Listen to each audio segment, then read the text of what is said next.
Les amis, je me suis planté. Alors dans cette vidéo, je vais te parler à cœur ouvert. C'est une vidéo très spontanée. Je vais revenir sur mes 2 premiers mois, de tout ce qui s'est passé et sur la conclusion que j'en ai tirée aujourd'hui et d'un déclic que j'ai eu finalement. Parce que j'ai beaucoup réfléchi ces derniers jours et je pense qu'il y a eu également l'effet Emilio. Alors si tu le sais pas encore, j'ai rencontré Emilio Abril. Donc de la chaîne du même nom, et ça m'a fait beaucoup réfléchir et je pense que j'ai eu un déclic notamment grâce à lui. D'ailleurs, si tu ne le connais pas encore, je te mets le lien de sa chaîne dans la description, mais je pense que tu le connais déjà. Donc je vais te raconter mon histoire un petit peu. C'est vrai que je le fais pas souvent, mais c'est quand même quelque chose d'important pour que tu comprennes aussi également mes motivations et pourquoi je fais ça. Et souvent quand tu as un déclic, ça fait mal à l'ego. Parce que c'est quelque chose que tu ne vas pas apprécier. Souvent, c'est faire face à la réalité. Parce que souvent, en fait, dans le développement personnel, on te parle de changement. Mais la plupart du temps, c'est de l'acceptation. C'est d'accepter d'être ce que tu es, d'accepter la réalité. Et souvent, ça fait mal. Mais c'est pas une mauvaise chose en soi. Parce que souvent, le changement se fait dans la douleur. Donc je vais revenir sur les 3 points qui m'ont fait me lancer dans ce projet finalement. Alors le premier point, c'était de voyager en solo. Donc c'était vraiment d'accomplir mes rêves de voyage. Donc suite à mon premier long voyage au Mexique, qui était un échange avec mon université, je voulais me prouver à moi-même que je pouvais refaire la même chose, cette fois-ci en voyageant seul, parce que j'en avais marre d'attendre, de dépendre des autres finalement pour me lancer dans des choses qui me tenaient autant à cœur que le voyage. Deuxième point, c'était pour me prouver que je pouvais travailler en voyageant.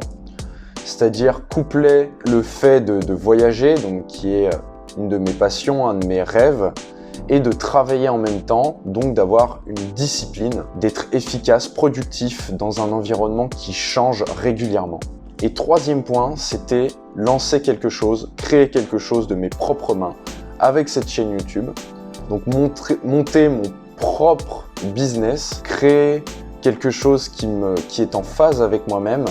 Donc j'adore partager, j'adore enseigner, j'adore transmettre des idées, ce que je fais actuellement avec toi, et c'est ce que je voulais faire, créer quelque chose qui a du sens pour moi et être rémunéré grâce à ça. Encore une fois, je suis transparent avec toi. Si je fais ça, c'est non seulement parce que ça me passionne, mais également parce que j'ai envie d'être rémunéré pour faire ça. Et je me suis rendu compte d'une chose, c'est qu'avant de partir, j'étais en stage. Donc si tu ne le sais pas encore, je suis toujours étudiant, mais j'ai pris une année de césure pour lancer ce projet. Et avant de partir, avant de décider de prendre mon année de césure, j'ai beaucoup réfléchi, j'ai eu énormément de temps pour réfléchir. C'est-à-dire que j'ai pris ma décision de faire mon année de césure en décembre de l'année 2018 et ma césure a eu lieu en octobre 2019, ce qui laisse vraiment énormément de temps. Et j'ai analysé tous les comportements que j'avais, tout mon système de croyances, parce que finalement, tu vas agir, tu vas faire des actions, tu vas te comporter en accord avec ton système de croyance. Peu importe s'il est bon, s'il est efficace ou pas. Et ça, même si tu n'en es pas conscient. Et pendant cette période-là, où j'ai eu beaucoup de blanc, de temps pour réfléchir, j'ai fait un point sur mon système de croyance. Quelles croyances je devais changer, quelles croyances étaient néfastes pour moi, pour me lancer dans ce projet et pour réussir. Ça a été un long travail, c'était un temps nécessaire et comme je te l'ai dit souvent, il faut accepter des choses qui te font mal, qui font vraiment mal, mais c'est la condition nécessaire pour avancer et évoluer. J'avais fait tout ce travail, finalement j'ai eu l'occasion d'enfin partir, de lancer mon projet et d'accomplir tous les rêves que j'avais en tête. Pendant ces 2 mois, ça a été très compliqué pour moi. J'ai fait face à la réalité. Parce que évidemment, à chaque fois, tu as ce que tu penses, que tu commences à imaginer, tes fantasmes en fin de compte, et ensuite il y a la réalité que tu prends en pleine gueule. Et honnêtement, je te le dis pour être franc, ces 2 mois, ces 2 premiers mois de voyage, surtout le premier, a été difficile pour moi, vraiment. Et je viens d'enfin de savoir, de comprendre pourquoi. Le temps que j'ai eu pendant mon stage et avant de partir pour réfléchir, pour remettre mon système de croyance en cause et pour adopter de nouveaux comportements, de nouvelles habitudes qui soient en phase avec mes nouveaux projets, mes nouvelles ambitions, et ben je les ai effacés et je les ai pas mis en pratique durant ce voyage. Et pourquoi ? Parce que je suis retombé dans mon ancien schéma de pensée. En fait, je suis retourné dans le schéma de pensée de voyage que j'avais au Mexique. Et ce schéma de pensée, je l'ai adopté parce que j'étais dans une phase de vie où j'avais très peu confiance en moi.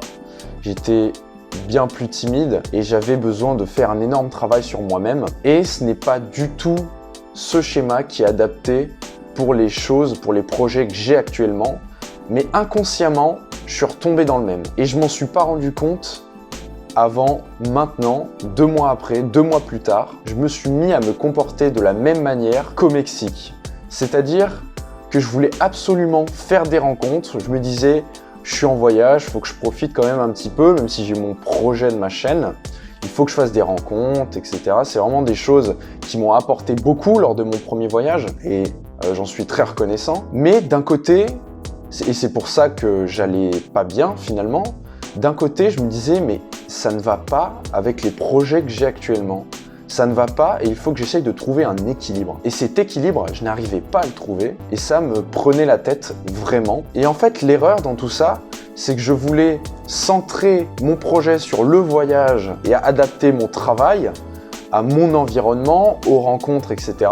Sauf que c'est pas comme ça que ça marche. C'est-à-dire qu'actuellement, je cherche à créer quelque chose. Et je me suis rendu compte qu'il fallait que je me focus sur mon travail et que je crée mon nouvel environnement, mon nouveau cercle social, de nouvelles habitudes autour de ce travail et pas l'inverse. Et ça paraît simple, ça paraît évident.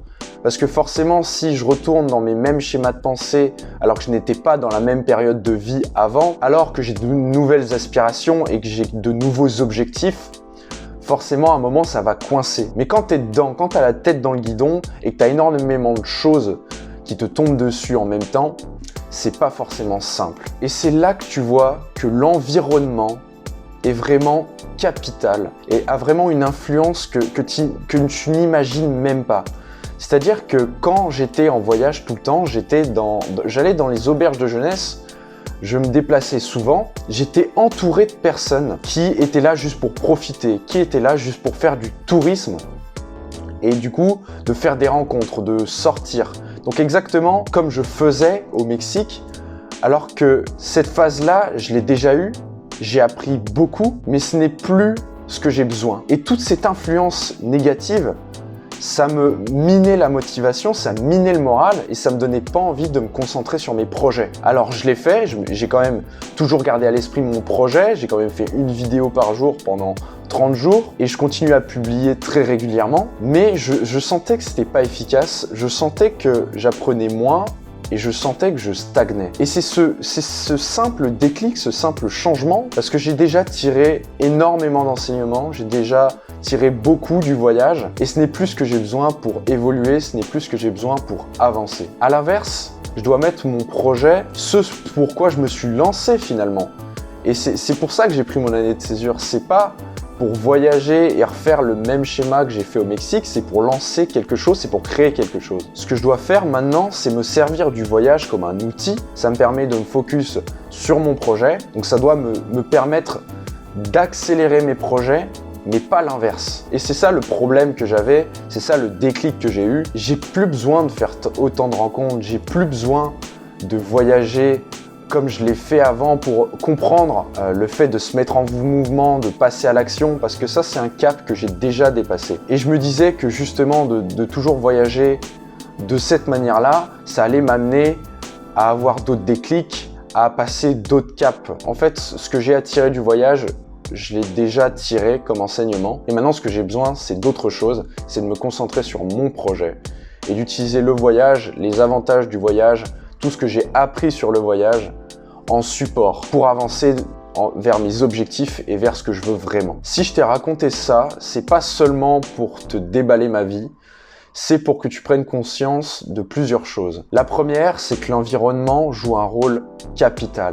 C'est-à-dire que si toi, tu rêves de te lancer dans un projet d'entrepreneuriat, tu as des ambitions pour faire, je sais pas, te lancer dans la musique, te lancer dans la création de contenu, te lancer en tant que chanteur, si tu n'es pas dans un environnement qui t'apporte cette énergie, tu rencontres des personnes justement qui ne sont pas du tout dans le même état d'esprit que toi, ça va t'influencer, même si tu t'en rends pas compte, et tu vas t'éloigner de plus en plus de tes objectifs. Et deuxième point important que tu dois retenir suite à cette vidéo, c'est que la capacité à se remettre en question, elle est vitale. Si tu veux avancer dans la vie, si tu veux apprendre de tes erreurs, tu dois te remettre en question de manière permanente.